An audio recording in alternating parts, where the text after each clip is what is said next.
রে সামনে সুদূর তারিখ তো কোরবানি ঈদ, তা তোরা মার্কেট টার্গেট করবুলে? আমার তো ঈদে একটা ছোটখাটো বাজেট আছে, তা তোদের বাজেট কি রে? আমার একটা ছোটখাটো বাজেট আছে, তে বল তোর কি বাজেট? আরে বলতেছি এত ধৈর্য আর হচ্ছে কে? আরে বাচ্চা তোর বাজেটটা কি রে বল? আরে বন্ধু, তুই যে আমাকে বাচ্চা বাচ্চা করিস, আমার কিন্তু ভাল লাগে না। তোর বাজেট কি আগে ক। আসলে কোরবানি ঈদ সম্পর্কে আমার তেমন কোনো বাজেট নাই, তবে আব্বুকে বলছি এই গাড়িটাও চালানো 6 মাস পার হয়ে গেছে, তো একটা R15 লিব, আর আইফোন 50 প্রো ম্যাক্স নিতে চাচ্ছি, আর একটা চশমার অর্ডার করেছি 4000 টাকার দাম, এটা আর ইউজ করবো না ভাবছি, আর একটা ঘড়ি লিব রোলেক্সের। কি রে শালা, তুই তো সবই কলু। তা কি তোর ঈদের মধ্যে কি কাপড় চোপড় কিছুই লাগবে? তুই কি ঈদের নিংটা হয়ে যাবো? আরে বন্ধু ওগুলো তো 4 সাবজেক্ট। এই জামা কাপড় কেনার জন্য মনে করে 1 লক্ষ টাকা রাখছি বাজেট, ওইটা দিয়ে জামা কাপড় পাঞ্জাবি এগুলো করব, আর ঈদে গিয়ে যে বন্ধু বান্ধবের খরচের জন্য 2 লক্ষ টাকা রাখছি। আর তোর বাজেটটা কি এটা তো বল? আমারও বাজেট কম, এই ঈদে একটা স্যামসাং S24 আলট্রা নেব, আর 50,000 টাকা মতন জামা কাপড় কিনবো, এতে হয়ে যাবে। কিন্তু রাব্বি আসার কথা। আরে আমরা সবাই তোর লাগি বসে আছি, আমরা সব ঈদের মার্কেট করার জন্য আলোচনা করতেছি। সুমনের মাহিম তো প্রায় 8-10 লাখ টাকার মার্কেট করে ফেলালো, তো তোর কি অবস্থা? বন্ধু আমার তো বাজেট ঠিক হয়নি, বাড়ির যায় আব্বা কোয়া লাগবি, তেরে দুজনের তো শূন্য। তো তোর কি খবর মার্কেটের? বন্ধু আমার তো এই ঈদের শ্রেষ্ঠ বাজেট। আব্বা তাই কইছে ঈদের পরের দিন মামাতো বোনের সাথে বিয়ে দিয়ে দিবি, আর FZ হিরো হোন্ডা কিনে দিবি। তাহলে তো সবার বাজেটই মোটামুটি শুনলাম, তা রাব্বি বাজেট পেলে তোর বাজেটটা কি হবে ঈদের? বন্ধু তোরা তো জানিসই আমার পারিবারিক অবস্থা খুব খারাপ, তে আব্বা কয় এবার দেখি 1050 টাকা নিতে পারি নাকি। আসলে তোর এসব ফকির নিয়ে আচরণ কিন্তু ভালো লাগে না। দেখ সবারই একটা সৌন্দর্য মার্কেট আছে, সবার ঘোরাফেরাও ভালো লাগে, আর তোর এই প্রতিবারই একই মার্কেট একই এসব আমার কিন্তু ভালো লাগে না। যদি আমি ভালো মার্কেট করতে পারিস তাহলেই আমার সাথে ঈদের মধ্যে যাস, আর বেরোতেও বেরোস।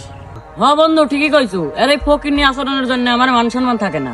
এ বন্ধু, তাহলে তুই এখন যা, ভালো মার্কেট করতে পারলে আমার সাথে আসিস, না হলে আমার সাথে যোগাযোগ করার দরকার নাই তোর। ঠিক আছে বন্ধু, তাহলে তোরা থাক, আমি দেখি আমার বাপে যায় কই টাকা পয়সা নিতে পারি নাকি। থাক তাহলে তোরা। কি সব ফকির পাগল ছাগল লাইস।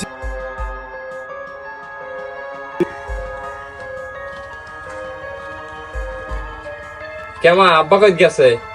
তোর আব্বা তো বাড়িতে নাই, তা কি হয়েছে বেটা আমাকে ক। তোমাকে বললে কি হবি নি? আমার বন্ধুরা সব 5 লাখ 7 লাখ টাকার মার্কেট করছে, তে আমাকে 50,000 টাকা দাও।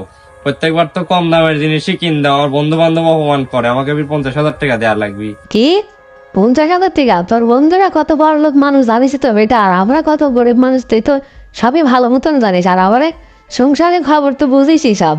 এমন করলে কি হবে? আমি অত কিছু বুঝি না, আমাকে 50,000 টাকা দেয়াই লাগবে। আমার বন্ধু বান্ধব সব 1,000 টাকার মার্কেট করছে, আমার 50,000 টাকা দেয়াই লাগবে।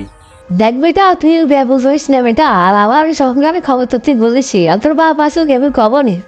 যা কবে ভালো করে বুঝি কও, যদি আমাকে 50,000 টাকা না দেয় তাহলে আমি কিন্তু বাইর থাকবো না নি, বাইর থেকে চলে যাবো নি। ও রব্বির মা, কোনটি গেছাও? বাইরে আসো তো, আল্লাহ গরম দিছে, এক গ্লাস পানি নিয়ে এসে খাও তো।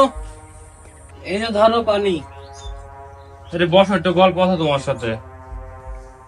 শোনো রব্বির মা, গত রোজার ঈদে তো রাব্বি মেলা টাকার মার্কেটই করে দিছি। তুমি তো 3-4 বছর হলে কোনো শাড়ি টাড়ি কিছুই লাও না, আমারও তো কিছুই কেনা হয়নি। পাঞ্জাবিটা আসছিল, পাঞ্জাবিটা ছিঁড়ে গেছে, নামাজ পড়তে তার লাগি একটা পাঞ্জাবি কেনা লাগবে, আর তোমার লাগে একটা শাড়ি কেনার লাগবে ভাবতেছি।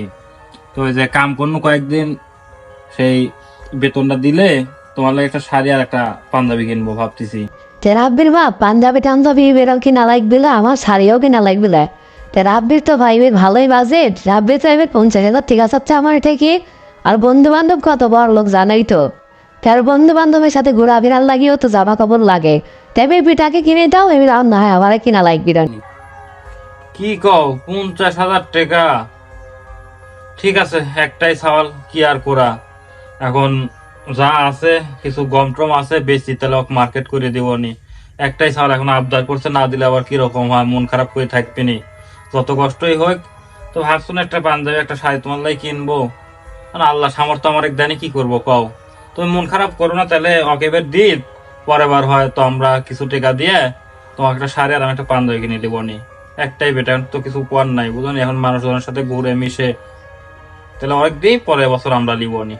আমার বাপ মা আমার জন্য এত কষ্ট করছে, আমার জন্য এত টাকা পয়সা গোছাচ্ছে, আমি তো একবারে অকৃতজ্ঞ সওয়াল। এতদিন যা করেছি এবির কাজ কাম করে আমার বাপের জন্য একটা পাঞ্জাবি আর আমার মায়ের জন্য একটা শাড়ি যা করি হোক কিনাই লাগবে আমার।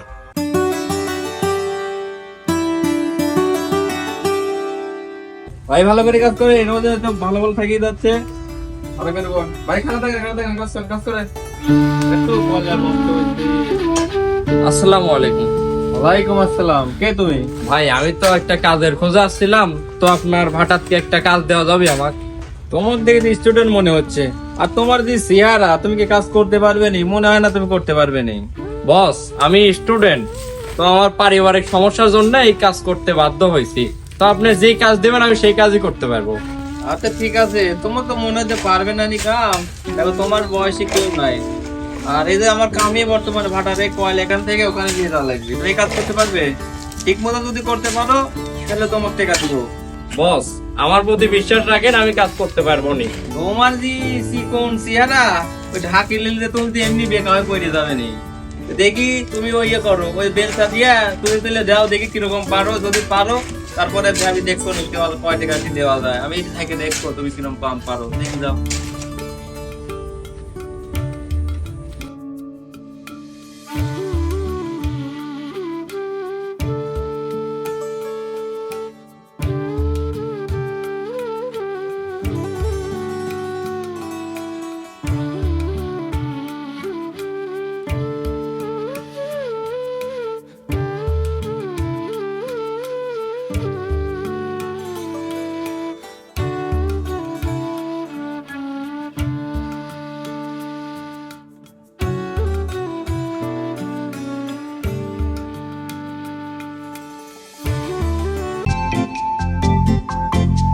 আজকে আমি অনেক খুশি, আমার বাপ মায়ের লাই শাড়ি আর পাঞ্জাবি কিনেছি। রাব্বির আব্বা চাইলো তো ফিরে গেল, বিকালে যা চাল তুমি কিনি আইনো।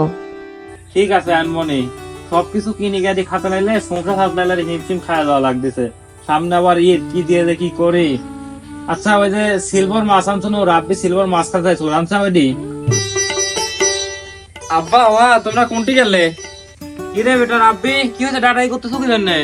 আব্বা করছি। মা তুমি এই জায়গায় আসো, এই জায়গায় এসে বসো, করছি। কে বাপ কি হয়েছে, তুই এত খুশি কেন বাপ? আব্বা এই যে তোমার লাগি পাঞ্জাবি, আর এই যে মায়ের লাগি শাড়ি। কে রে বাপ, তুই আমার লাগি পাঞ্জাবি তোর মায়ের লাগি শাড়ি আনছো, তুই আগত পেলো তুই? আব্বা তুমি আমাকে খুব কষ্ট করে মানুষ করিচ্ছ, আমি প্রত্যেকবার তোমার উপর জুলুম করি, 1,000 টাকা পয়সা দিয়ে মার্কেট করি, তাই আমি এবার কষ্ট করি নিজের প্রথম ইনকামের টাকা দিয়ে তোমার এক পাঞ্জাবি আর শাড়ি কিনে দিছি। আজকে হয়তো আমার মতন খুশি আর কেউ নাই, বুঝলে রাব্বির মা? আমার ছেলে আজকে নিজের ইনকামের টাকা দিয়ে আমার লাগি পাঞ্জাবি তোমার লাগি শাড়ি কিনে আনছে। এই সাওয়ালেকে আমি কতই চিন্তা করছি, এই সাওয়ালে কিভাবে আমি মানুষ করবো, কিভাবে প্রশ্ন করি বড় লোক করবো। যে সব সালপাল বড় লোকের সালপালের সাথে ঘুরে আমি তো মনে করছি একটা সময় হয়তো লস্ট হয়ে যাবে, এই সালে কেন মানুষ করতে পারবো না। কিন্তু আজকে দেখো নিজের প্রথম ইনকামের টাকা দিয়ে আমার লাগি আর তোমার লাগি শাড়ি পাঞ্জাবি কিনে নিয়ে আইছে। আজকে আমার সুখের সীমানা নাই। আয় আব্বা বুকে আট।